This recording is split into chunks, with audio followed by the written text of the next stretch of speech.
Bueno, la idea de este breve encuentro es básicamente meternos un poquito en situación en cuanto a lo que tenemos que hacer con este proyecto. Es para todos, pero bueno, en particular para los que por ahí no estuvieron en el primer encuentro, todavía no tienen bien en claro de qué trata, de qué va este asunto de la UNLA y ACUMAR. Bueno, ACUMAR es el ente encargado de estudiar la cuenca del Riachuelo, Matanza-Riachuelo. Se encarga más que nada del estado del agua, pero bueno, para eso necesita conocer varias cuestiones. Una de ellas es la meteorología y el impacto de la meteorología en la cuenca. Así que ahí es donde nosotros vamos a estar. El proyecto así a gran escala, como ya comentamos en los otros encuentros, quieren instalar 15 estaciones meteorológicas y en base a eso tener los datos en tiempo real para a futuro poder tomar algún tipo de decisión en base a estos datos de las estaciones. Así que para entender un poquito eso, les voy a contar un poco de meteorología así súper básica y de la importancia que tienen las estaciones meteorológicas, porque la meteorología es algo que todo el mundo habla, pero que pocos conocen bien las cosas que hay por detrás. Y una de las cosas que hay por detrás justamente son las estaciones. Y bueno, justamente la toma de decisiones para impedir que ocurran cosas malas. Es importante conocer bien la meteorología de fondo. Así que voy a hacer rápidamente un recorrido súper veloz por cuestiones fundamentales de la meteorología. La meteorología no es otra cosa más que el estudio de la atmósfera, ¿sí? Y la atmósfera no es otra cosa más que un gas, que muchos gases, pero que forman en conjunto un volumen gaseoso, ¿sí? Es lo que recubre al planeta Tierra. Pero bueno, para estudiar este conjunto gaseoso, nada, gente se juntó, estuvo ahí estudiando un poco a todos los fluidos gaseosos y básicamente ven, ¿no? Cuando avanzo, porque a mí ahí está, listo. Básicamente cuando se juntaban a estudiar se dieron cuenta que los gases son muy sencillos. De hecho, ustedes en la primaria o en la secundaria seguramente estudiaron a los gases, ¿no? Por lo menos la ecuación de la presión, de la variación de la presión de los gases, la famosa P por D igual a RT, nada, cómo varía la presión, el volumen, la temperatura, etcétera, en los gases. Nada, es sencillo, ¿no? Pero lo importante de esto es que la atmósfera se rige simplemente por 5 ecuaciones. Ustedes ya seguramente hicieron matemática 2, por ahí matemática 3 también. Así que más allá de que las letras son medias feuchas, son derivadas. Así que la atmósfera se la puede estudiar simplemente por 5 derivadas. Si uno hace las 5 derivadas de la atmósfera, puede saber cómo cambia el viento, cómo cambia la humedad, cómo cambia la temperatura, cómo cambia la presión. O sea, son 5 ecuaciones súper sencillas que con matemática 3 uno las puede resolver sin despeinarse. Súper sencillo. Entonces, hasta ahí parecería que la atmósfera es súper fácil, ¿no?, de estudiar. De hecho lo es, porque la conocemos a la perfección. El gran problema que tiene la meteorología es que para resolver estas ecuaciones necesitamos lo que se llaman los datos iniciales. Es lo que ustedes en un problema por ahí de mate 3 le dicen, qué sé yo, calcular el plano tangente, una curva, etcétera, en el punto tanto. O sea, siempre cuando le dan ese dato en el enunciado a ustedes, le están diciendo lo que en meteorología llamamos la observación o el dato puntual o el punto inicial, o sea, el dato necesario para poder resolver las ecuaciones. Si no, las ecuaciones son simplemente letras que se despliegan por todos lados. Entonces, para poder resolver estas 5 ecuaciones, la meteorología necesita esos datos, y esos datos se pueden sacar de las estaciones meteorológicas, que es lo que nosotros vamos a trabajar, y de todos estos otros lugares, qué sé yo, de barcos, de aviones, de boyas, satélites, radares y un montón de otras fuentes de datos. La meteorología sería perfecta, no tendría nunca ningún fallo si nosotros podríamos contar con... bueno, le voy a decir con cuántos datos contamos. Hoy por hoy contamos con 13 billones de datos por hora, ¿sí? Cada hora llegan a los centros de cómputos de la meteorología 13 billones de datos de todas estas fuentes, ¿sí? Aviones, barcos, satélites, radar, etc. Bueno, para que la meteorología sea perfecta, se estima que se necesitaría un orden de magnitud más. ¿Qué quiere decir eso? Que se necesitaría multiplicar por 10 esos datos, o sea, alrededor de 150 mil billones de datos por hora se necesitarían. O sea, estamos muy lejos de tener todos los datos que necesitamos para poder resolver estas ecuaciones. ¿Por qué? Bueno, por varios motivos. Acá puse otro mapita. Esta es la distribución de datos que hay hoy por hoy. Bueno, es el 2017 creo la imagen. Bueno, nada, un análisis rápido es cuanto más puntos hay es porque más observaciones hay, ¿no? Claramente Estados Unidos, Canadá, Europa tiene muchas observaciones, por ende ellos pueden resolver bastante bien sus ecuaciones, pero nosotros andamos medio flojitos. Brasil también, bueno, África ni hablar. Así que bueno, para que la meteorología sea perfecta necesitamos 10 veces más el volumen de datos que tenemos. O sea, a todos estos puntitos habría que multiplicarlo por 10 y ahí más o menos vamos a estar bien. Entonces, las observaciones por cualquiera de estos canales nos sirven para hacer más fácil la solución de estas ecuaciones. Estas ecuaciones son 5. El problema de estas 5 ecuaciones es que hay que resolverlas en todos los puntos del planeta, ¿sí? Y no solamente en los puntos de superficie del planeta, sino también, en este dibujito me quedó medio chiquito, sino también en la vertical. O sea, yo tengo que resolver las 5 ecuaciones para Lanús, para Banfield y para lugares súper cercanos, ¿no? Cada 5 kilómetros hay que resolver las ecuaciones, pero además tengo que resolver la ecuación para Lanús en superficie, Lanús a 100 metros de altura, Lanús a 200 metros de altura, Lanús a 500 metros de altura, etc. Entonces esas ecuaciones están en toda la superficie del planeta y además en varios niveles de altura del planeta. Entonces esas ecuaciones hay que multiplicarlas por un montón porque hay que resolverlas en muchísimos puntos del planeta y es por eso que necesitamos tantos datos para que funcionen bien. Entonces estas ecuaciones definen cómo se comporta la atmósfera o cómo se comportaría. Y bueno, resolverlas hasta hace no muchos años atrás, 20, 30 años atrás, la meteorología era resolver ecuaciones a mano, ¿sí? La gente que trabajaba en pronóstico hacía los cálculos a mano, trazaba algunas líneas y mal que mal lo hacía. Hoy por hoy las ecuaciones las resuelven 3 grandes centros, lo que se llama el centro europeo, el jefe es el pronóstico global de todo el sistema, es europeo, después Canadá y Alemania son los que proporcionan la solución de estas ecuaciones, ¿sí?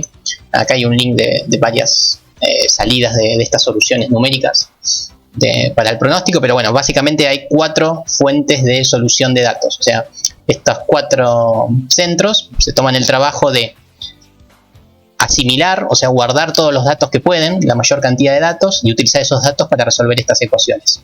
Los datos no les alcanzan, ellos tienen sus artilugios para conseguir datos faltantes, aproximando, suponiendo cosas, ¿sí? Triangulando datos. Bueno, ellos tienen su metodología, pero bueno, estos 4 centros, y además están los japoneses y los chinos que también lo hacen, son los que nos proporcionan las salidas, se llaman salidas a los resultados de esas ecuaciones.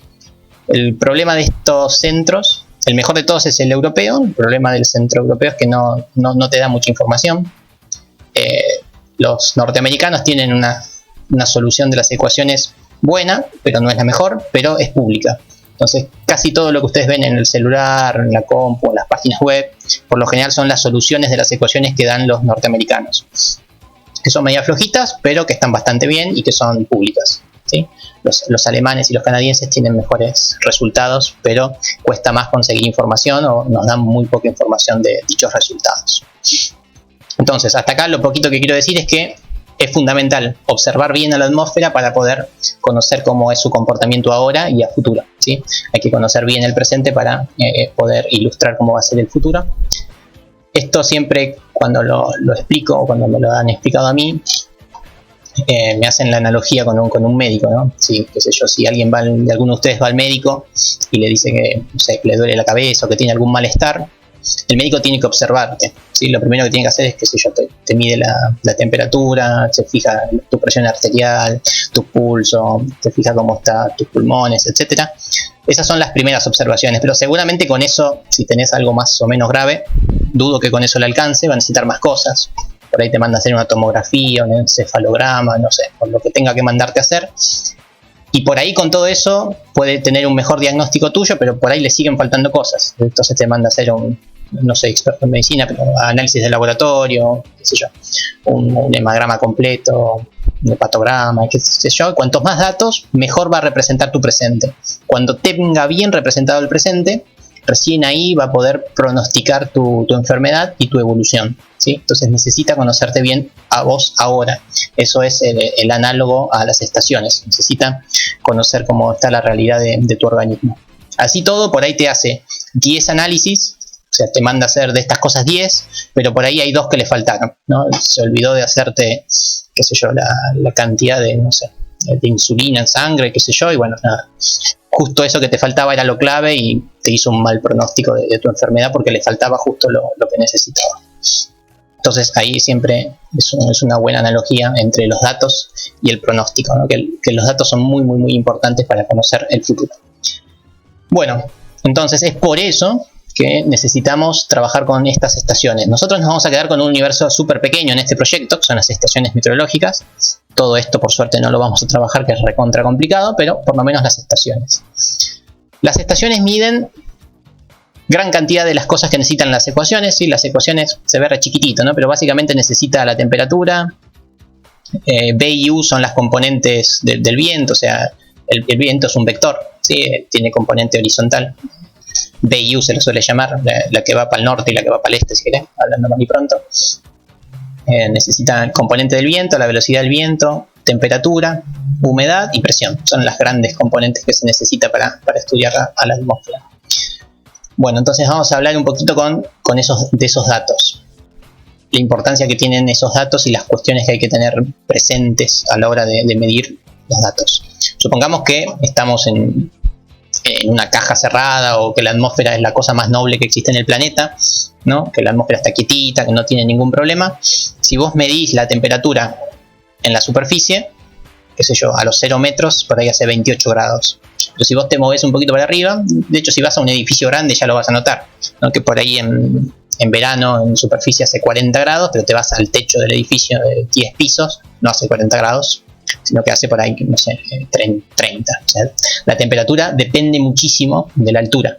Entonces es importante que las estaciones estén todas, en medida que sea posible, que estén todas a la misma altura, porque si están a distinta altura, están midiendo distintas temperaturas y no son comparables los resultados. A ver, si en la estación que vamos a poner en Lanús hace 50 grados y en la estación que en Banfield hace 60, no son animaladas, no quiere decir que hay 10 grados de diferencia entre Banfield y Lanús, quiere decir que seguramente una de esas dos esté mal instalada o estén a una altura muy distinta de la de Banfield o de Lanús. Entonces, en medida que sea lo posible, todas las estaciones del planeta están ubicadas a la misma altura, 1.5 metros, para que la referencia sea la misma entre todas las estaciones, ¿sí? Nosotros en las 15 estaciones que tenemos instaladas, lamentablemente ninguna cumple con esos estándares, pero bueno, están más o menos a 10 metros, tampoco es tan malo. Pero nada, es un detalle a tener en cuenta, la temperatura varía con la altura. ¿Por qué? Por ahí, esto creo que acá les hice un dibujito. Sí, acá les hice un dibujito. Bueno, lo mismo pasa con la presión. La presión también lamentablemente varía con la altura, entre otras cosas. También varía en base a la rotación de la Tierra y unas cuestiones más. Pero básicamente la presión de la atmósfera es cuánto pesa el aire que tenés arriba tuyo. Ustedes habrán escuchado en la tele, por ahí dice que hoy hace, qué sé yo, 1013 hectopascales. Bueno, ese hectopascales no nos importa lo que es. Ese 1013 nos está diciendo que hay 1013 de peso arriba nuestro, ¿sí? La presión suele variar entre 990 y 1020 como mucho hectopascales. El problema es que si vos te vas para arriba, tenés menos aire arriba tuyo, por ende la presión baja. Entonces también es importante que las estaciones estén a la misma altura para que la columna de aire que tenés arriba tuyo sea siempre la misma, ¿sí? Porque si vos pones la estación muy alto, vas a tener presión baja.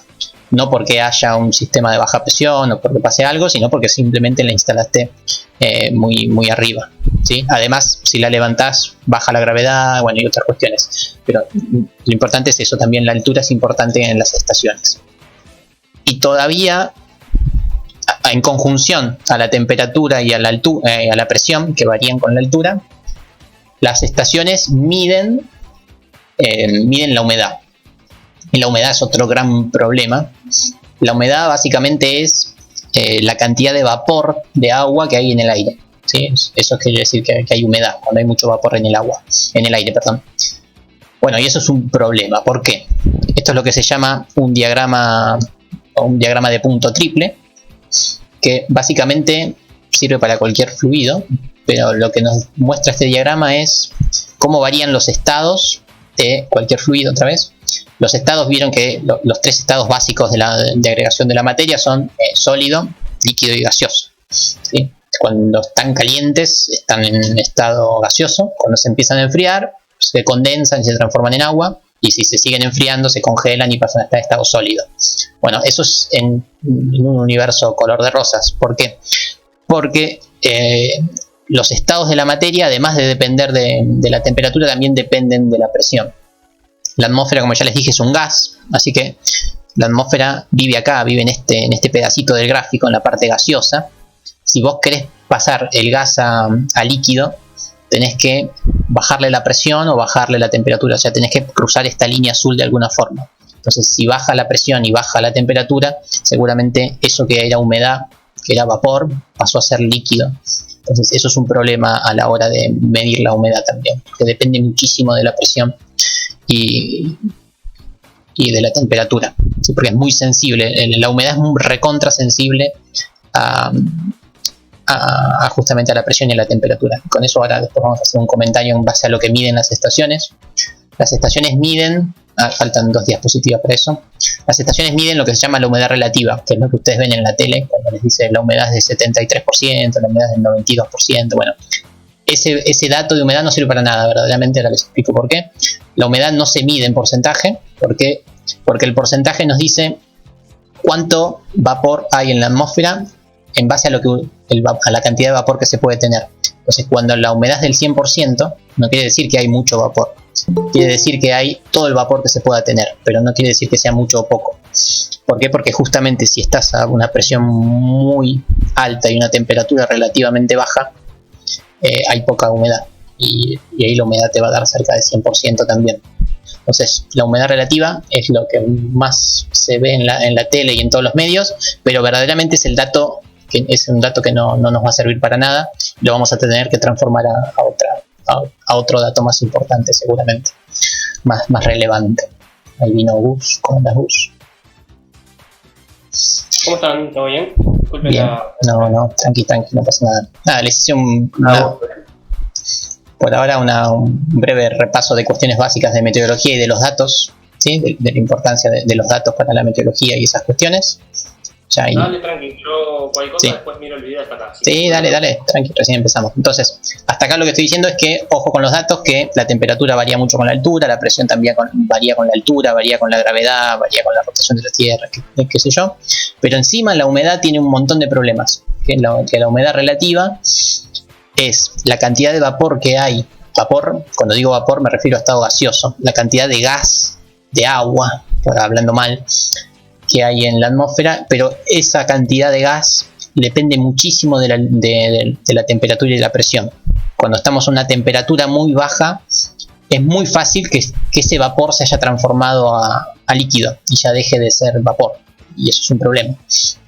¿Sí? Como por ejemplo cuando uno tiene el vapor de la pava, ¿no? Si a uno la pava la destapa, ve salir el vapor y hasta ahí estamos todo bien, pero si le pones algo frío, el vapor enseguida se condensa y se transforma en agua. Bueno, eso es lo que está tratando de representar este gráfico, que cuando la temperatura es muy baja, el vapor se pierde y eso no nos sirve para medir la humedad, perdemos el vapor, que es justamente lo que queremos medir. Y después otro comentario sobre la temperatura, que creo que todos acá presentes, por intuición, sabemos que la temperatura disminuye con la altura, ¿no? Es bastante claro. Cuando si fueron a la montaña o a algún lugar, han notado que hace frío arriba, ¿no? Eso es bastante intuitivo. Lo que no es intuitivo es por qué pasa eso, y es bastante interesante por qué pasa eso. Si yo les pregunto a ustedes qué cosa calienta a la atmósfera, ¿qué les parece que es lo que calienta la atmósfera? Es una pregunta clave. ¿Por qué en verano hace 30 grados? El sol. La respuesta obvia es decir el sol. El sol calienta la atmósfera. Bueno, eso es erróneo. El sol no calienta la atmósfera. Eso es algo...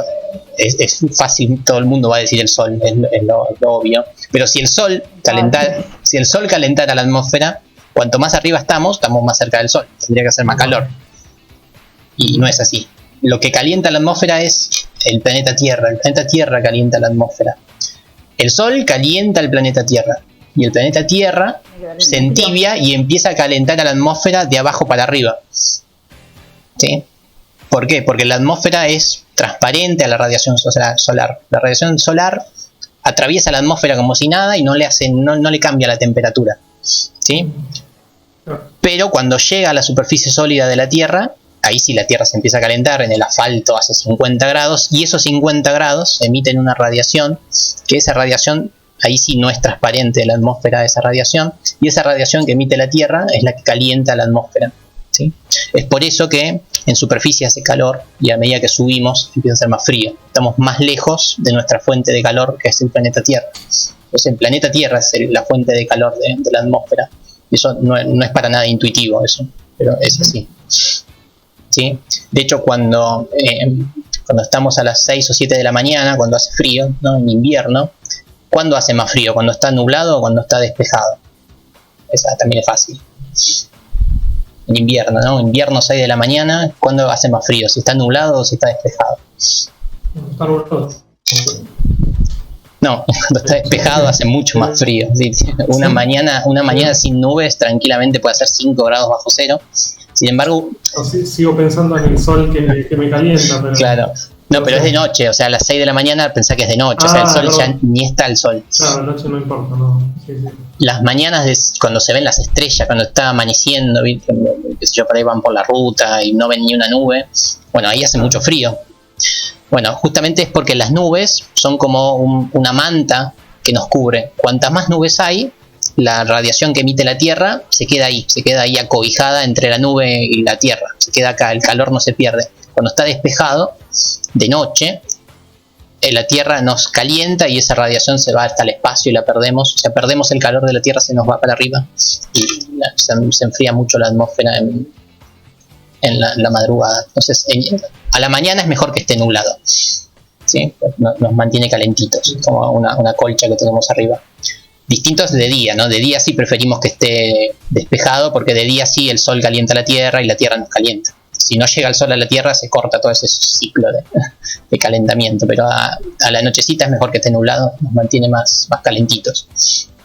De hecho, hoy no hace mucho frío, está horrible, está llovinando, hay viento y todo lo que quieras, pero no hace frío porque tenemos mucha nubosidad que nos mantiene el calorcito de la tarde. Bueno, entonces es importante eso de la temperatura y la altura, que es un dato súper relevante que la gente de Akumar, no sé si lo... en algún momento vamos a tener que hablar con la gente de Akumar y explicarle alguna de estas cosas, que tiene que entender esto porque tiene las estaciones todas a distinta altura, ¿no? Difícilmente pueda tomar alguna determinada... Te iba a consultar, Nico, porque vos decís que bueno, que como altura normal se coloca nada que a 1,5 metros. 1,5 metros, 2, sí, como mucho, eso es en todo el planeta a esa altura.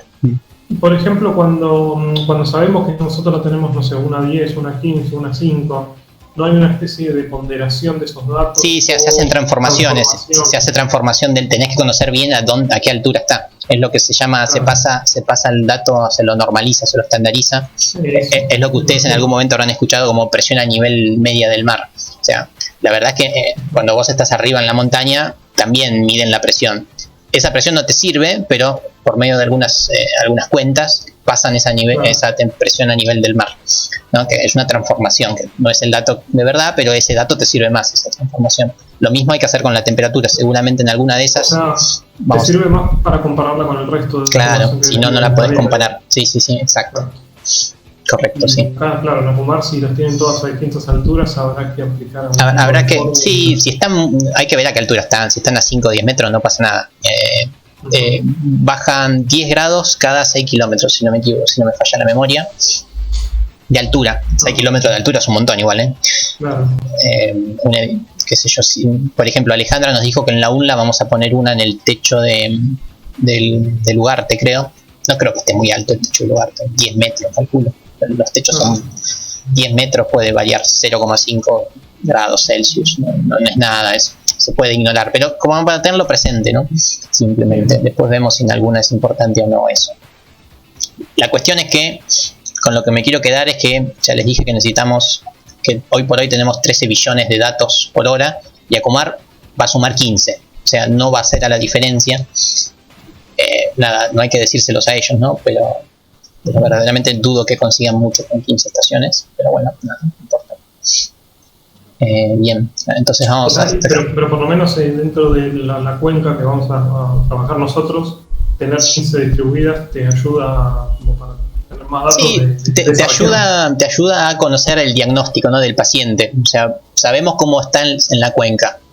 A futuro no podemos decir nada con esos datos. Vamos a tener que usar los datos de los otros 13 billones de datos que yo te dije. Vamos a tener que conseguir datos para pensar en el futuro, y para que ellos tomen alguna decisión vamos a necesitar algún pronóstico. O sea, vamos a necesitar de la ayuda de esos otros 13 billones de datos que ya existen. Nos sirve para el diagnóstico, para decir ahora está así, pero más que eso no vamos a poder hacer. ¿Sí? Bueno, perdón que interrumpa, sí, es un dato no menor, porque en la reunión que tuvimos el viernes pasado, donde se sumó uno de los referentes de Akumar, en el momento donde se hizo la pregunta clave, que es ¿para qué vas a usar el sistema? Medio que voló el chabón. Habló de varias cosas, incluso algunas métricas que nosotros ni siquiera vamos a tomar.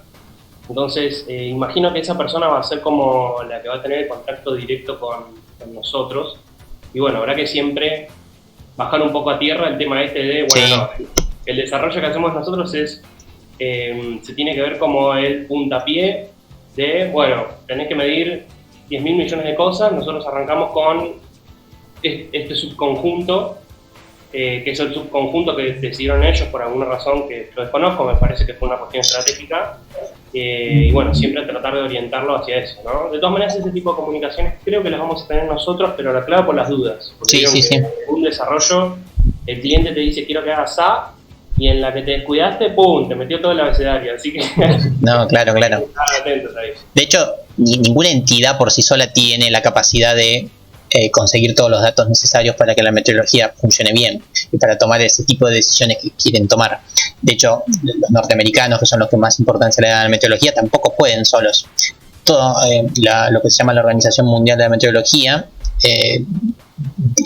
tiene una normativa que obliga a todos los países a transmitir datos cada hora en base a los kilómetros cuadrados que tienen. O sea, todos los países están comprometidos a emitir datos para todas las horas y datos públicos. ¿Por qué? Porque solos nadie puede. Entonces necesitamos de todo el planeta emitiendo datos en simultáneo con todas estas estandarizaciones que conté para poder llegar a tener una conclusión, ¿sí? Entonces imagínense que ni Akumar ni nadie va a poder por sí solo conseguir algo distinto trabajando así, ¿no? Lo que sí podemos lograr es darles una linda descripción del presente, decirles, mira, las condiciones ahora son estas, y darles una buena información del presente. Si ellos quieren tomar una decisión a futuro, vamos a necesitar ingerir datos públicos de otras entidades, de pronósticos, ¿sí? Pero con las 15 estaciones a futuro no podemos tomar ninguna decisión, ¿sí?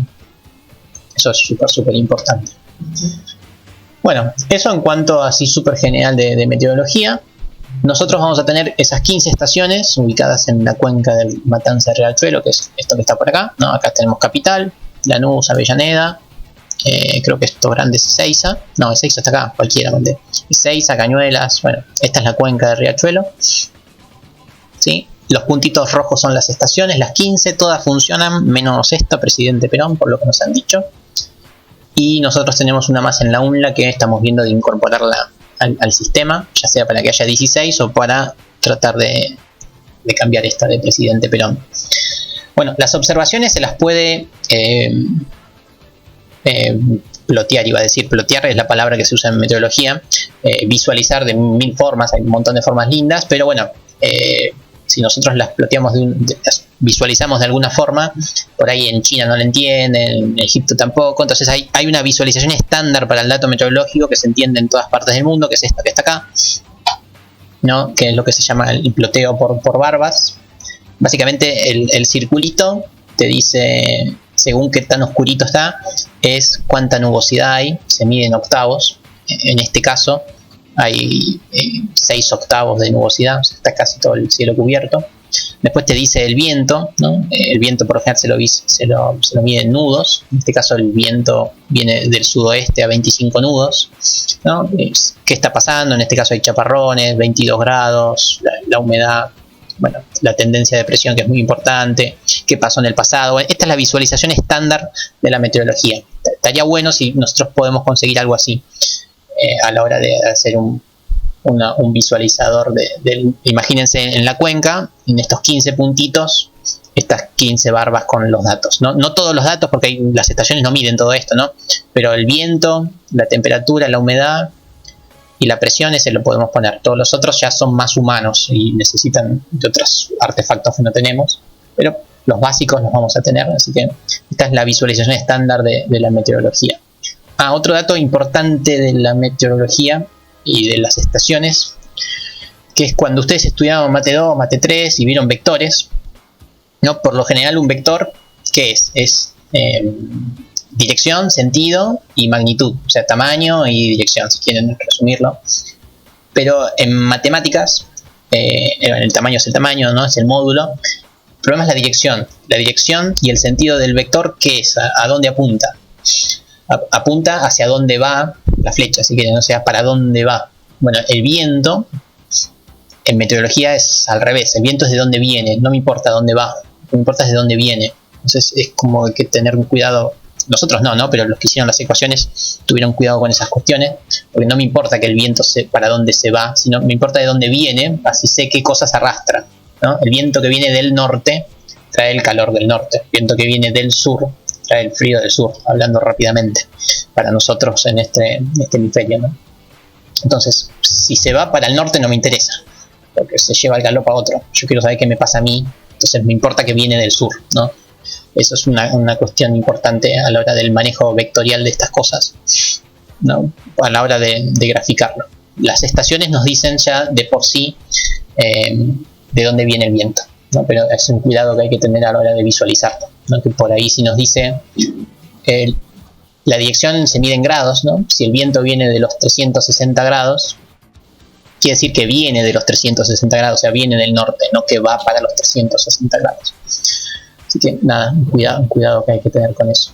Bueno, entonces en estos 15 puntos vamos a tener estaciones. Las estaciones son estas, yo no las vi, pero nos mandaron los manuales de estas, más o menos alguna que otra cosita, ¿no? Lo que tiene es una veleta con un anemómetro. Esto es re sencillo y conocido, ¿no? Cuanto más rápido giran estas cucharitas, más rápido va el viento, y según para dónde apunta esa veleta es de dónde viene el viento, ¿no? Entonces esto se llama anemómetro y nos dice la dirección, nos dice la notación vectorial del viento. Después está este cacharro súper sencillo, que es lo que se llama el pluviómetro, que nada, cuando está lloviendo acumula agua, la acumula en milímetros, acumula hasta 10-15 milímetros de agua, o sea, altura del agua. Cuando se llena tiene una cucharita que rebalsa, cae, toca un sensor y dice, bueno, ya se llenó, y la cucharita rebalsa y va contando cada vez que rebalsó. Es súper sencillo el mecanismo. Después tenemos acá en todo este acordeón un montón de sensores según qué tan buena sea la estación, pero hay tres que tenemos sí o sí, que son el termómetro y el barómetro. El termómetro para la temperatura, el barómetro para la presión y el hidrómetro para la humedad. Todos estos están acá y a veces hay algunos más si compras alguna más premium. Y después tenés este sensor, no estoy seguro si lo tenemos, pero en el manual, según el manual lo tenemos, pero por lo que yo entendí no. Pero bueno, no importa. Ese es el piranómetro y el pieriómetro, básicamente la radiación solar que llega a la estación. Yo tengo entendido que, porque nos dijeron que son 6 variables, o sea, dirección y velocidad del viento son 2, lluvia son 3, 4, 5, 6. Sí, este me parece que no está en la radiación solar. Pero bueno, porque son 6 datos los que vamos a guardar de las estaciones. Entonces tenemos de estas 15, en estos 15 puntitos rojos, tenemos estaciones de este estilo. ¿Y cómo funciona por ahora el sistema, ¿no? Tenemos las estaciones que emiten, es una forma de decir, pues están conectadas, directamente están conectadas a un aparatito que se llama el data logger, ¿no? Que es una pantallita así parecida a los de los 80, ¿no? Una calculadora parece, te va diciendo cómo es el estado actual del tiempo, y por medio de un cableado y red LAN se guardan los datos en una computadora que tiene que estar relativamente cerca. Perdón, esto tiene que estar cerca de la estación, tiene hasta 300 metros si es la conexión inalámbrica, o sea, esto está muy cerca de la estación y esto por LAN se comunica a una computadora. La computadora tiene un software feo, fulero, Windows 95 parece, que grafica los datos, ¿sí? es fulero, pero es lo que viene por defecto con las estaciones Davis, ¿sí? Creo que se llega a ver la imagen, ¿no? La botonera, ya ven lo feo que es. Bueno, este es el primer flujo de datos. Y el otro flujo de datos es que estos aparatitos, según la versión que tengan también, transmiten a internet, ¿sí? Transmiten a este servicio cloud que se llama WeatherLink, que básicamente todas las estaciones del planeta envían la información a esta página web, y esta página web nos da un gráfico un poquito más de esta era, ¿no? Unos gráficos dinámicos un poquito más amigables, ¿sí? Hoy por hoy está funcionando esto así. Bajan los datos a la computadora, cada 3 o 4 horas va alguien, los mira en el Excel y los envía, no sé bien qué hacen, o grafican de esta forma, pero, o sea, llegan a la computadora y qué hacen después con esos datos no lo sabemos, pero siempre que nos dan los datos nos dan en un Excel, así que alguien va, los descarga, no sé cómo lo manejan. Y después están los datos en WeatherLink. Para WeatherLink, obviamente el que pagó esta estación, seguramente le dieron un usuario y contraseña y puede acceder a los datos de esta estación, ¿sí? No sé si es la gente de Akumar o quién, pero alguien debe tener el usuario y contraseña para ver estos datos. Las estaciones estas que parecen re pedorras, acá están alrededor de $35.000 cada una. Son carísimas. No sé quién las pagó, pero bueno, quiero pensar que por esa plata les dieron un usuario para tener estos datos en la web, ¿sí? Acá creo que les hice un zoom. Bueno, acá así se ve en satélite. ¿Cómo? ¿Cómo se conecta el aparatito a WeatherLink? No tengo idea, pues es una caja negra ultra cerrada. Yo calculo que debe ser por internet, wifi, y deben tener soporte para envío satélite, pero la verdad no lo conozco. No sé cómo lo envían, pero debe ser una conexión que no se cae nunca, así que deben tener la alternativa de la conexión satelital seguramente, ¿sí? Es un servicio tan caro que o sea, no sé qué, ¿dónde está? No sé qué tiene incorporado este bichito, ¿no? Más allá de la transmisión por internet, debe tener algún otro tipo de transmisión incorporada según la versión de la estación que hayan comprado, ¿no? Bueno, nada, si tenés el usuario y contraseña podés ver tus datos de una forma bastante más amigable, pero tampoco gran cosa, ¿sí? Acá está el link de WeatherLink, pueden entrar, si hacen clic en estos links, van a datos públicos que no son de ninguna estación, o por ahí sí, pero como para tener una idea. Este está bueno, el del mapa. Esta es una forma de ver en el mapa todas las estaciones que están transmitiendo datos en el mundo. Todas, una forma de decir, seguramente no están todas, pero para tener una idea. Lo cargué, lo vemos. Cada uno de estos puntos es gente que compró esta estación, que está transmitiendo los datos. Bueno, vamos.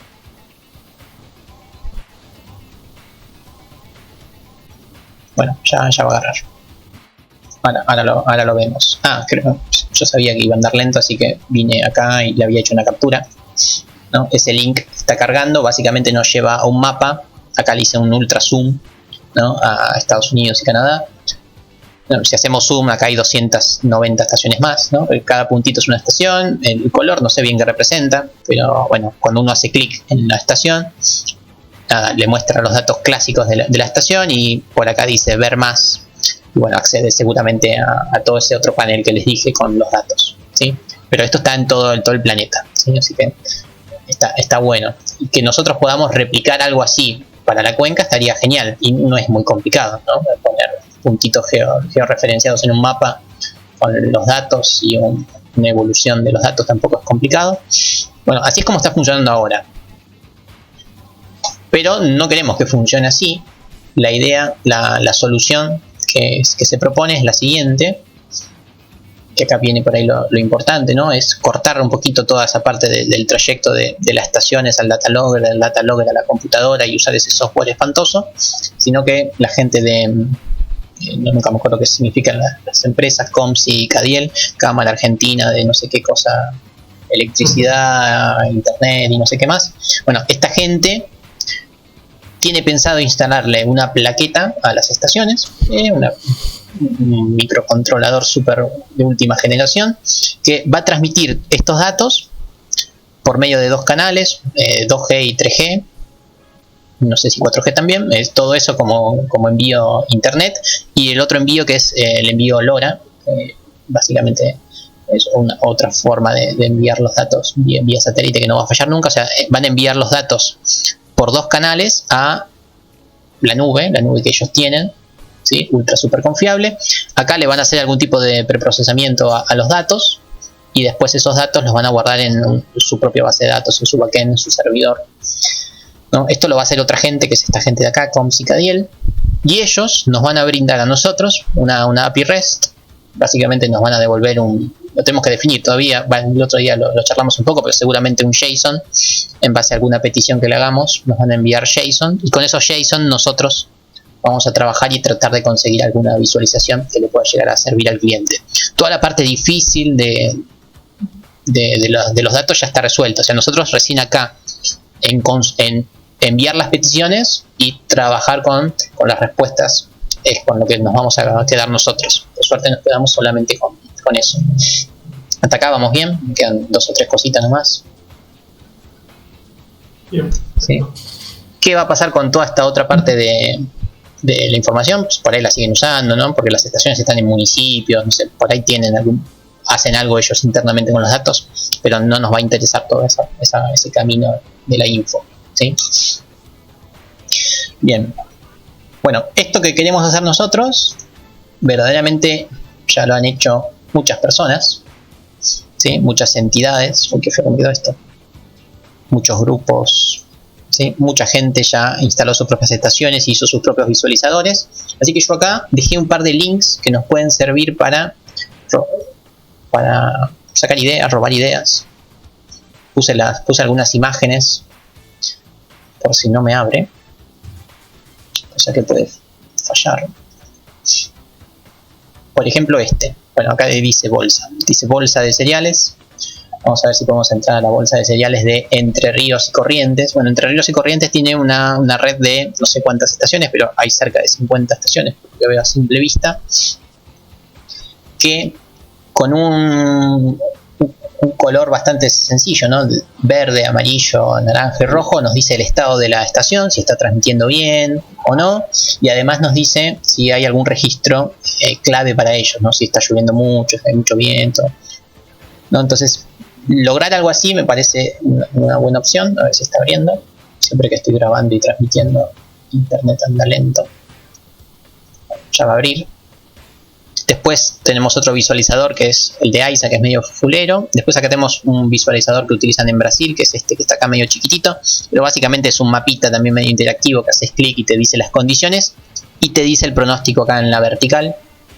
Nosotros creo yo que algo así también vamos a tener que hacer. O sea, vamos a tener que darle algún pronóstico, y por medio de algún color, algún índice que les pueda marcar alguna determinada peligrosidad de algún evento.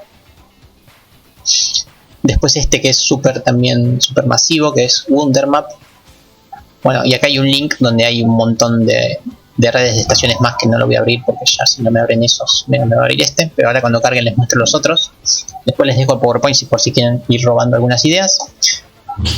Y también, acá en los últimos 2 PowerPoint, puse algunos objetivos, que es básicamente lo que yo les estuve mencionando, ¿no? Un mapita interactivo con las estaciones, ¿no? Cosas obvias que a cualquiera se le puede llegar a ocurrir, ¿no? Esto después lo charlamos, pero básicamente conseguir algún tipo de mapa interactivo con los que ahora les estoy tratando de mostrar. Y como ya mucha gente ha trabajado en esto y hay muchas cosas dando vuelta, acá puse algunos links de interés, ¿no? Ahí está un poquito mejor. Bueno, acá hay un montón de librerías, mayoría de JavaScript, que nos solucionan un montón de problemas de visualización de imágenes de meteorología. Por ejemplo, tenemos esta, que ahora es bastante popular, ¿no? Que nos permite hacer gráficos, pero que en sus comienzos inició como para solamente trabajarla con meteorología e hidrometeorología. O sea, hay un montón de datos, como visualizaciones como esta, por ejemplo, que es lo que se llama una rosa de los vientos. Nos muestra la distribución del sentido del viento y de la intensidad en el tiempo que ustedes quieran, ¿sí? Estos gráficos están re buenos con este suplemento. A ver, y abre la bolsa de cereales. Bueno, acá tenemos la bolsa de cereales, ¿no? De 3 horas cargando. No, ahora están todas en estado verde, lamentablemente, pero créanme que yo la uso mucho esta en el trabajo. Cambian de color y haciendo clic nos muestran el estado actual, los mínimos y los máximos horarios y la precipitación acumulada en el tiempo que a ellos les interesa. A ver si ya cargo Wundermap. Bueno, Wundermap también nos muestra datos a nivel global.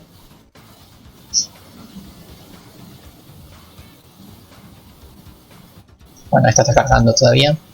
Bueno, y sigo. Después, bueno, esta también es bastante conocida. Esta ya no tiene tanto que ver con meteorología, pero esta la dejé porque tenemos acá un ejemplo de lo que se llama un meteograma. Un meteograma es como el gráfico por excelencia que se usa en meteorología.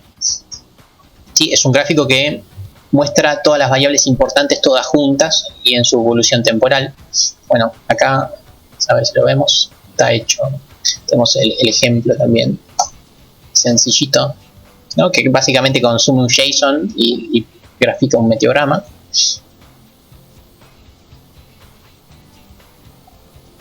Cargando.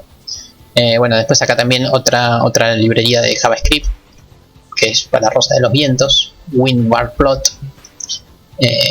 Grafica una rosa de los vientos con probabilidades también. Y este también está muy bueno, es un repositorio hecho en React que grafica meteogramas y consume modelos numéricos. Sí, un repo público que trabaja con React y con estos mapas que yo la verdad no los conozco, pero debe ser algo así como OpenStreetMap. Puede servir como para chusmear un poco cómo manejan la info y las cosas que grafican. Bueno, a ver, cierro con esto porque les quería mostrar un meteograma y con eso termino. 50 minutos. Zarpado. Hablé mucho, me parece.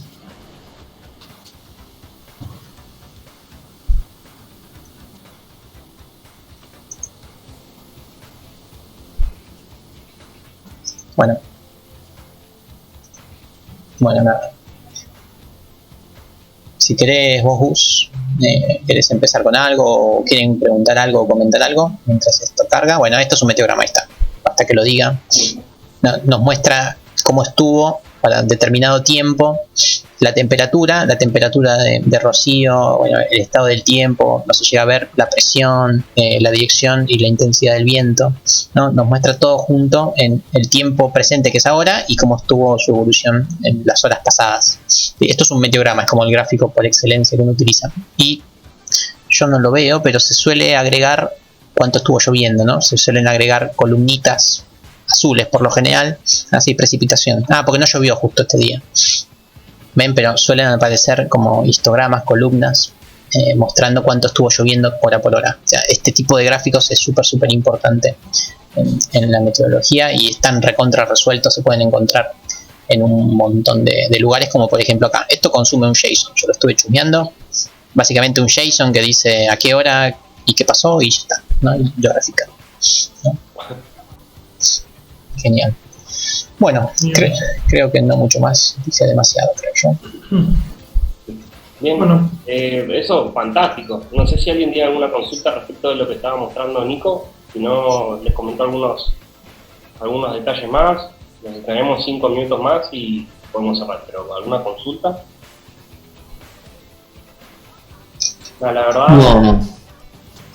La verdad, buenísimo todo esto. Después, bueno, le pasamos el video para que el resto del equipo lo pueda ver. Es la etapa, no sé si más interesante del proyecto, pero bueno, etapas interesantes donde te volvés semi-experto en temas que no conoces, pero bueno, necesariamente tenés que compartir un lenguaje para que cuando tanto la gente de Akumar como de Cadriel nos estén hablando de alguna cosa en específico, sepamos de qué están hablando, ¿no? Bien, 2 puntos importantes acá. Estaría buenísimo que ya empecemos a coordinarnos cómo vamos a estar trabajando, ¿sí? Yo diría que la semana que viene, en lo posible, metamos un poquito más de actividad. La siguiente va a ser la segunda tanda de finales, así que ahí volvemos a relajar un toque para que ustedes se concentren en rendir los finales correctamente. Y a la siguiente, ya más de cara a lo que es agosto, bueno, nos volvemos a poner un poco las pilas. Lo que tiene que ver con la parte del backend, inicialmente va a tener que resolver la parte más core, que tiene cualquier como módulo de administración, que va a ser la de usuarios. Quizás podríamos dejar listo alguna estructura de permisos por si necesitamos tener alguna estructura con roles y permisos. Eso estaría bueno. Inicialmente pongamos un rol que sea análogo para todas las personas que lo utilicen, como si todos fueran administradores, y después veremos si es necesario trabajar con roles y permisos. Pero estaría bueno ya dejarlo preparado, porque si no después agregarlo va a ser medio un bolón. En segundo lugar, si bien la gente de Catiel nos va a dar los endpoints donde nos pasan la información, a mí me parece que estaría bueno que nuestro back haga como de middleware y que no consumamos esa API de Catiel directamente desde el front, porque es posible que nos den algunos datos sobre los cuales nosotros tengamos que hacer algún proceso de información. Inicialmente pareciera que nos van a dar todos los datos como ya finales, pero también podría ser que nos den algunos datos y sobre esos datos nosotros tengamos que hacer algún cálculo para así devolver algo cómodo para las vistas. Con lo cual, en el back nosotros tendríamos que tener una capa que sea un service, por así decirlo, que es el que va a ser como de proxy entre lo que es nuestro front y bueno, la API específica de Catiel. Cabe destacar que nos vamos a tener que autenticar. Así que vayan leyendo acerca de autenticación. De todas maneras, nuestro sistema también va a tener que tener autenticación, así que si podemos agregar JWT sería espectacular. Y después, bueno, el backend tendría que tener la posibilidad también de gestionar algunas cosas internas, como por ejemplo, alguna sección de alertas quizás, o de envío de mail. ¿Sí? Tenemos que empezar a hacer quizás un diagrama de clases, pensando un poquito cómo podríamos cubrir estas cosas, bajar algún listado de casos de uso potenciales, ¿sí? Que tendría que resolver la plataforma, y lo que sí podemos ir resolviendo es hacer el kickoff del proyecto con la estructura base, ¿sí? Que tenga simplemente autenticación y nada más, ¿sí? Después cuando tengamos un diagrama de clases cerrado, ahí sí, bajamos las clases, hacemos los controladores, empezamos a trabajar un poco más, pero mientras tanto, eso solamente. Después, respecto de lo que es el front, la verdad es espectacular lo que pasó, Nico. Superó ampliamente lo que yo esperaba mirar, así que te felicito una banda, Nico. Te mandaste una linda investigación ahí. Porque justamente nuestro challenge es que nosotros podamos hacer una plataforma que les dé muchísima usabilidad a ellos, digamos, ¿no? Así que nos tenemos que basar un poco en cosas que ya existen, como para no reinventar la rueda necesariamente. Con esto no quiero decir que se lancen a desarrollar una réplica de cada uno de los ejemplos que pasó Nico, porque sería un error. Ese va a ser el primer error que vamos a cometer. Sino que lo que tenemos que hacer es, en primer lugar, buscar alguna plantilla de estilos que nos parezca que esté copado usar, o definir si vamos a trabajar con el Material UI o Material Design. Yo en el front no estoy tan bicho, así que no me acuerdo cómo se llama, pero bueno, nuestra paleta de estilos que vamos a utilizar en el front, hacer el kickoff del proyecto también, súper básico, y estaría buenísimo que empecemos a maquetar un poco cómo es que se va a ver nuestro sitio, pensando en dos verticales. La vertical básica, que es lo común, un panel lateral izquierdo, un header arriba, un footer abajo. En el panel lateral izquierdo algunas secciones con algunos menús, o panel lateral derecho, no sé, como para que nosotros tengamos los módulos de administración, de alertas, etcétera, etcétera, etcétera, la parte de gráficos, la parte de algunos reportes y demás.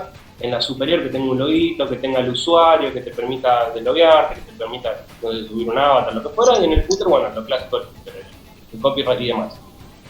Eso por ese lado, que quizás podemos hacer alguna cosa, no sé, en Figma o en la herramienta que a ustedes les parezca mejor. Nosotros pusimos Figma ahí como algo sugerido, pero obviamente lo podemos cambiar.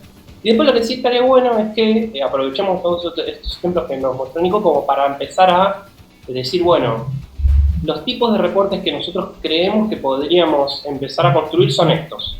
Y que armemos una serie de potenciales reportes que nosotros podríamos llegar a desarrollar.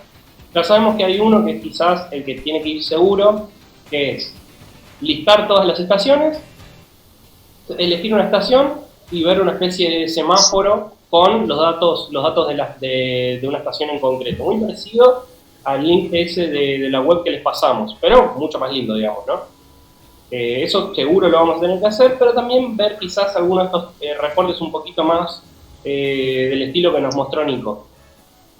Sacamos captura, vemos cómo lo plasmamos en otra plataforma, lo que fuera, pero empezamos a hacer eso y le empezamos a decir al cliente este que tenemos de Akumar, mira, ¿qué nos ocurre? Que podríamos hacer este gráfico, a los que nos diga que sí, listo.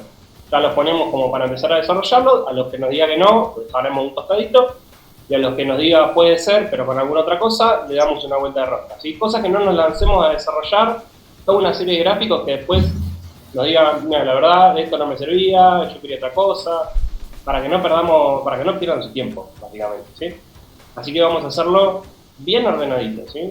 Bien ordenadito, partamos con las bases, kickoff de ambos proyectos, definamos paleta de colores, paleta de estilos para el front, bajemos la parte básica de autenticación y demás en lo que es el backend, y empecemos a trabajar en, bueno, cómo podría ser el diagrama de clases, cuáles son los tipos de vistas que podríamos construir. Ese sería un poquito el challenge para la semana que viene, ¿sí? Con lo cual lo que vamos a necesitar es que revisen un poquito el Excel que tienen de horarios y que ya empiecen a interactuar un poco entre ustedes, ¿sí? Que traten de poner una fecha, no sé, martes tiene una junta cualquiera, martes a las 3, puede el 80% del equipo, listo. El martes a las 3 se junta ese 80% del equipo, 1 hora, todos juntos y atacan todo lo que es back o se dividen, ¿sí? Y algunos hacen lo del back, otros hacen lo del front, empezamos a trabajar esa parte. Y después lo que sí va a suceder es que la gente de Cadiel está haciendo el desarrollo de estos 3 endpoints que les pasamos por Slack.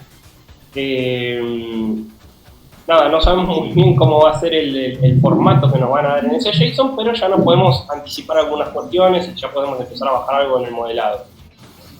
Cuando nos den esos 3 endpoints, la idea es que empecemos a trabajar. A medida que sigamos avanzando, quizás vamos a necesitar algún cambio o alguna cosa. Y la idea es no estar molestando mucho a esta gente, sino ser como bien directos, digamos, ¿no? Así que nos van a dar esta primera versión de los endpoints y con eso tendremos que aguantar, yo qué sé, un mes de desarrollo, por ejemplo. Obviamente, en ese mes de desarrollo, si nos faltan cosas, la estrategia será moquearlas, que si alguien no sabe a qué me estoy refiriendo es como hardcodearlo, digamos, ¿no? Tomaremos la información que nos dan ellos en el JSON y si nos falta algo, ¡pum!, lo hardcodearemos para tener algunos datos de prueba. Y después cuando tengamos un mes de trabajo y ya sepamos más o menos bien cuál es el response que necesitamos, nos volvemos a juntar con esta gente y le decimos, bueno, necesitamos que nos hagas estos N cambios sobre los endpoints.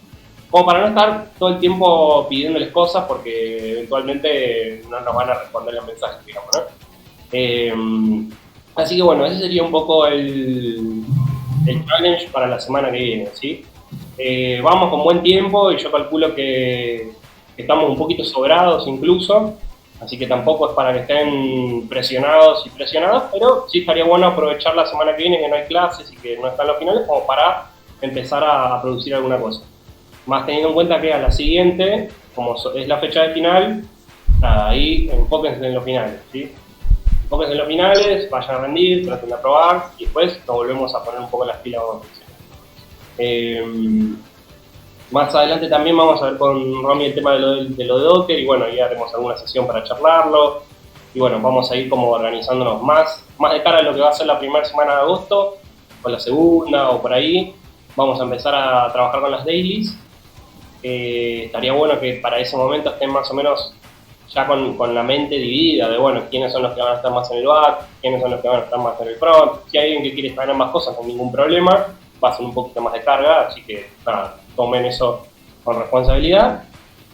Y bueno, nos dividiremos con eso un poco las sesiones para que nos juntemos. Van a ser super live.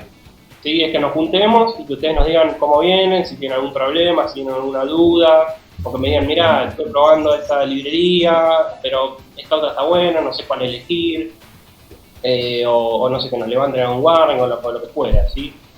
Y después cada tanto imagino iremos teniendo alguna con Nico donde él nos va a ir trayendo un poco información importante respecto de, bueno, cuál es el sense que se tiene desde Akumar y demás.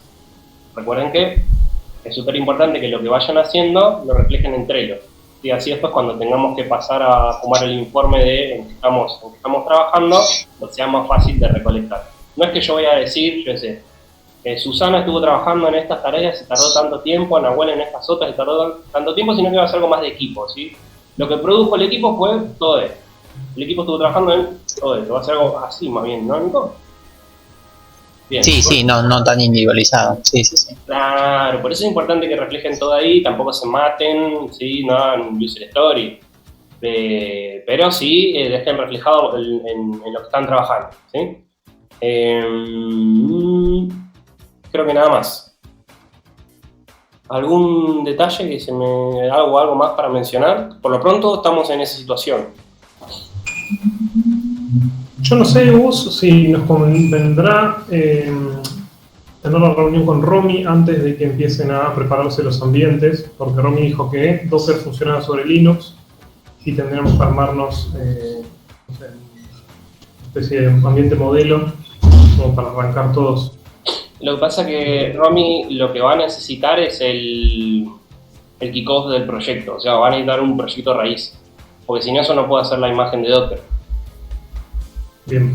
Podríamos arrancar con eso. Claro. El de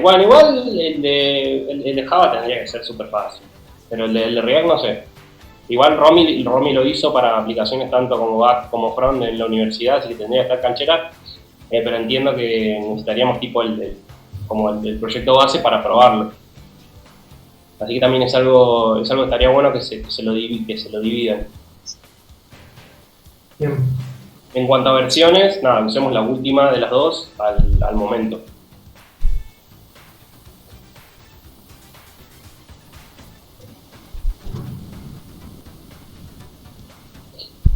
Romy había dicho de que... Disculpen. Sí. Romy había dicho de que fuéramos armando una máquina virtual con Linux.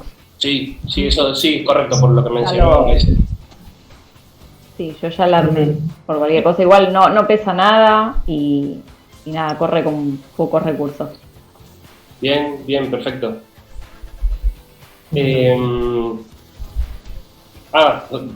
Dato de color, se sumó Tomás, medio como a último momento. Tuvimos una oportunidad ahí y bueno, estaba como la persona siguiente en la lista de estudiantes del que fuimos y le hablamos directamente. Bienvenido, Tomás. No sé si vos tenés alguna duda con los chicos, igual tampoco avanzamos demasiado, pero quizás tiene un poco más de intro. ¿Vos alguna duda? No, pude leer lo del Word con todas las cosas que vamos a usar y por ahora ninguna duda. Bien, fantástico. Está destruyendo todo.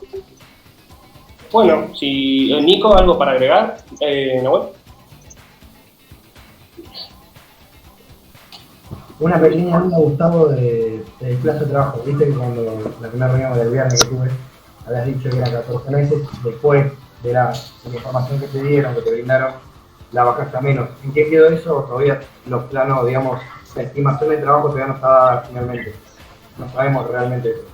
Mira, entiendo que eso lo está revisando Alejandra como para cerrar un poco lo que es el contrato marco, digamos.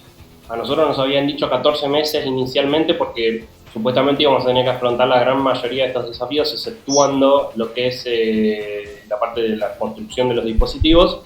Afortunadamente, la otra empresa, como si fuera una empresa, ¿no? La empresa que está trabajando en esto, en conjunto con Akumar, ya tiene resuelta toda una sección, así que a nosotros nos toca hacer el desarrollo a medida para Akumar directamente. Con lo cual, yo creo que nos va a tomar menos de 14 meses hacerlo. También hay que tener en cuenta que ustedes van a estar trabajando part-time, con una flexibilidad, que van a haber momentos en donde van a poder estar más activos, menos activos. Yo qué sé, gente que toma vacaciones en el medio. Tener tiempo de más no está mal, pero bueno, no sé cuál es la duración final que va a tener el proyecto. No sé si Alejandra va a negociar quizás, bueno, los chicos terminan esto y si les queda tiempo siguen con otra cosa. Desconozco ahí. Claro, pero él estaba cerrando los detalles de implementación de lo que es el contrato. Buenísimo, gracias, Agustín. Me quedaba pensando. ¿Y una entrega a corto plazo? Tipo una primera entrega, ¿ya se tiene como una estimación o algo? Nosotros en realidad teníamos el deadline marcado del lado de ellos que lo que querían era que para octubre estén operativas las estaciones y que nosotros podamos tomar los datos básicos que son los que les pasé en esa web la otra vez, que es, repito, listar las estaciones y obtener los datos individuales. Ahora, como todo el tema de la puesta en marcha de las estaciones, el envío de la información, su centralización y demás, está al lado de Cadiel, como que nosotros la tenemos un poco más fácil. Claro. Es como que para octubre tendríamos que tener algo que yo creo que si laburamos bien lo podemos tener antes, inclusive. Eso es un deadline que nos impusieron ellos porque entiendo deben tener algún hito estratégico de presentar algún avance de manera interna. Por lo pronto lo que nos dijeron es eso, para octubre, ¿no, Nico? Tener algo... Sí, para octubre, pero cuando nos comentaron eso tenían las 14, de las 14 creo que tenían emitiendo 2, y ahora tienen casi todas levantadas, así que ya lo más importante ya lo recontra solucionaron. Sí. Así que sí, Cadiel puede gestionar rápido sus microchips mágicos, vamos a estar súper bien, sí.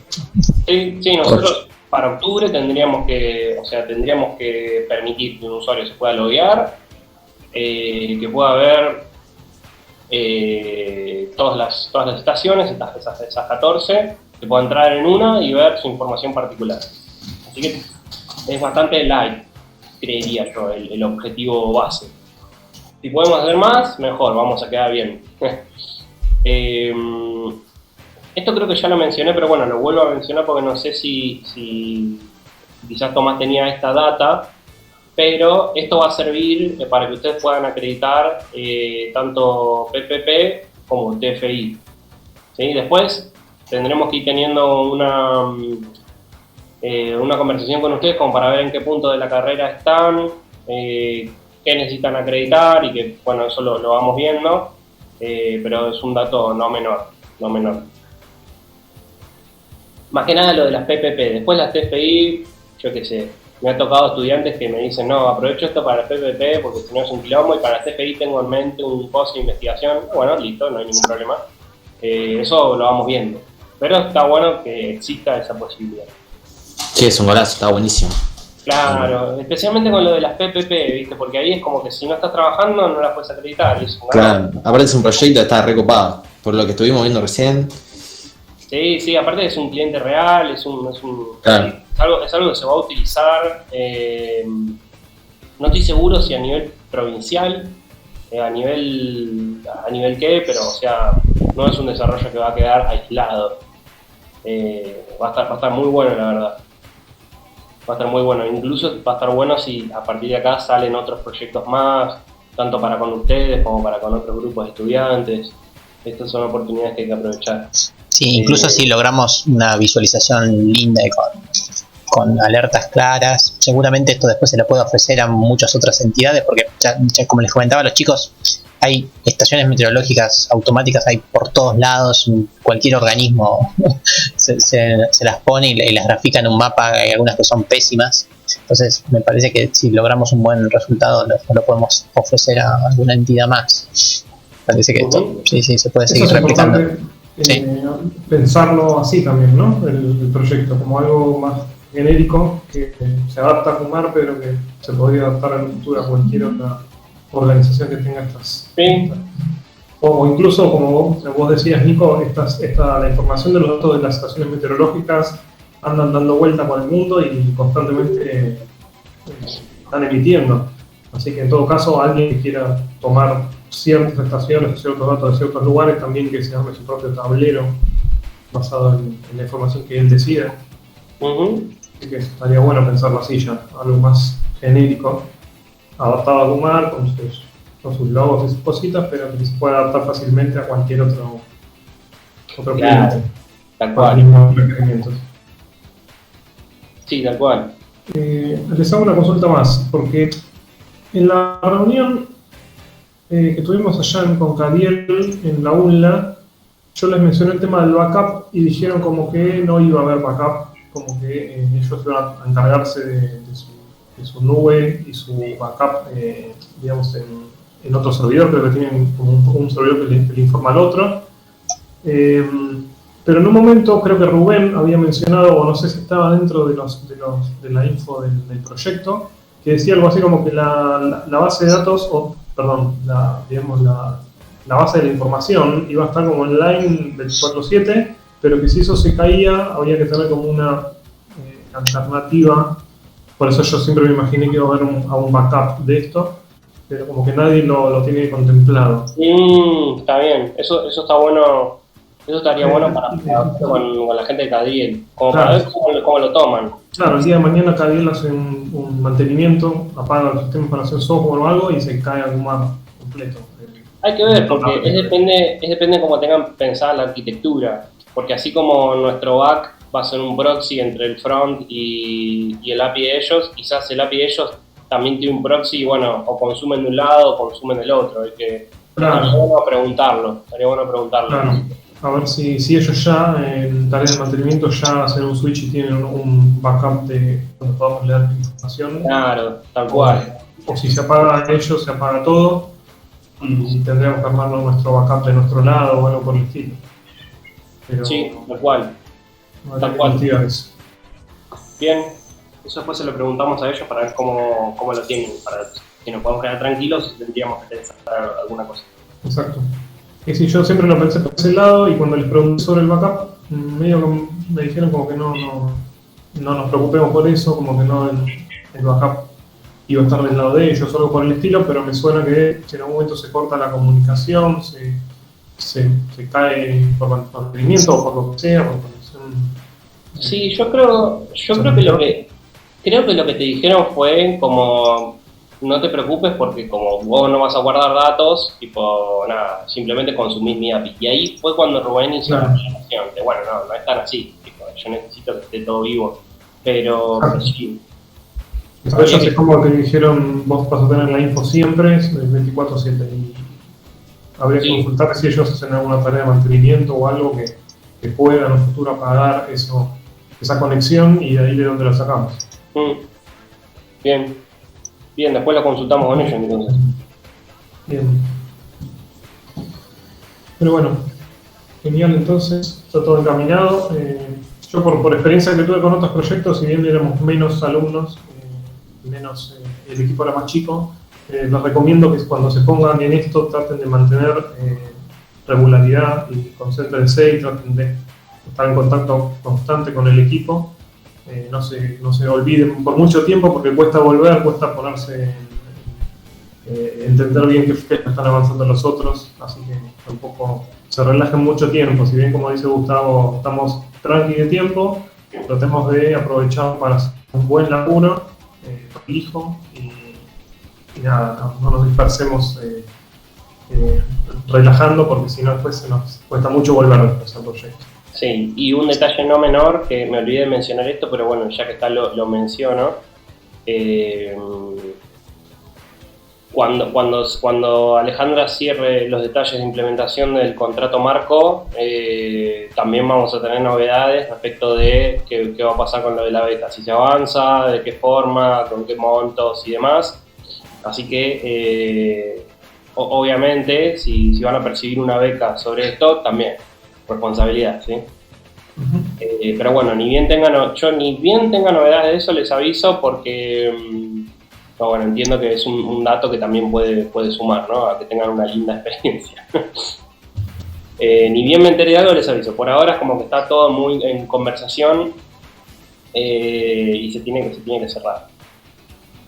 Así que nada, no les quiero prometer nada, más que nada el compromiso de nuestro lado, que nosotros estamos charlando esto con Alex todas las semanas, y bueno, ni bien tengamos una novedad, les avisamos. Como cierre de color les muestro, por ejemplo, que hay por todos lados visualizaciones espantosas de estaciones meteorológicas. Por ejemplo, AISA tiene varias y es bien fea la visualización. Estos son imágenes que hago clic y no pasa nada. Pero bueno, lo único que se mueve es esto, es un GIF animado que es el agüita que se mueve. Pero mirá, los colores están lindos, pero claro, no hace nada. Y mirá qué lindo, espantoso. Bueno, así hay por todos lados estaciones de organismos gigantes como AISA, ¿no? Que plata no le falta, pero claramente no tienen un buen servicio sobre esto. Así que tenemos un abanico importante para futuro. Feo, fulero. Bueno, Nico, vos cuando puedas subir el video, subilo el lunes, si no cualquier cosa. Y Si la mismo día. PPT, esa también, no sé si está disponible. Sí, creo que sí. Porque el armónico. Sí, ya está